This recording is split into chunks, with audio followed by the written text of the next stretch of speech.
Rule changes are as much a part of baseball as, well, the baseball. Many times a rules committee will try to balance the game. Since 2011, runs in college baseball have been at a premium, but one change before the 2015 season may help change that. As you can see, there is a noticeable difference in the height of the seams between the old ball and the new ball. However, that difference is only 0.017 inches, and however slight that may be, that can turn into a huge advantage for the pitcher. Initially, pitchers didn't think it would make a big difference.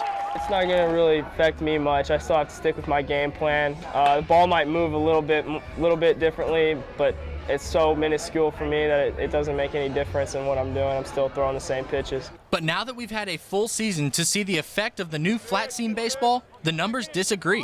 During the 2015 season, a change in batting averages was hardly noticeable because it only jumped by 1.5%. However, runs per game jumped by 7%, ERA and strikeouts jumped by more than 8%, and the biggest change, home runs jumped by 44%.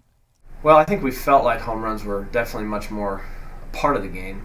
We saw some walk-off home runs for our team last year. Prior to that, you might have felt more like a base hit and a stolen base and another base hit were necessary. But the thought that a home run could end this thing right here was definitely more of a reality this year, I think, than it had been. Although there was an immediate impact from the ball, the NCAA Division I Baseball Committee says there is still more time needed in order to tell whether the new ball was indeed successful. I do believe that we are committed to seeing this thing through at least for 2 to 3 years and give the statistical analysis enough time to prove itself out one way or the other. Holliday says now, if they feel like a player has leverage on the pitcher and can possibly send one deep, they may call for it. But regardless, he says he'll keep his options open. We're not really committed or married to one style of play. I think your team dictates your style of play.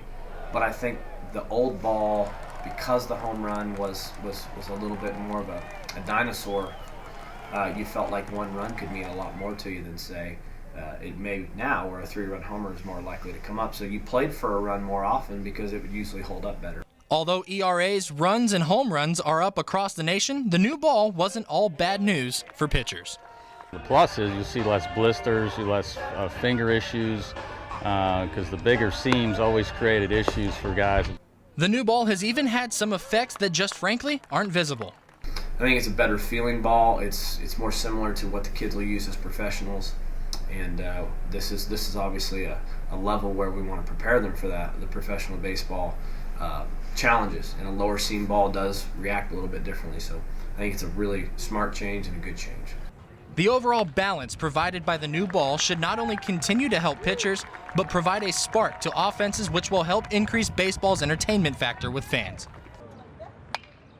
For the Poke Report, I'm Curtis Quillen.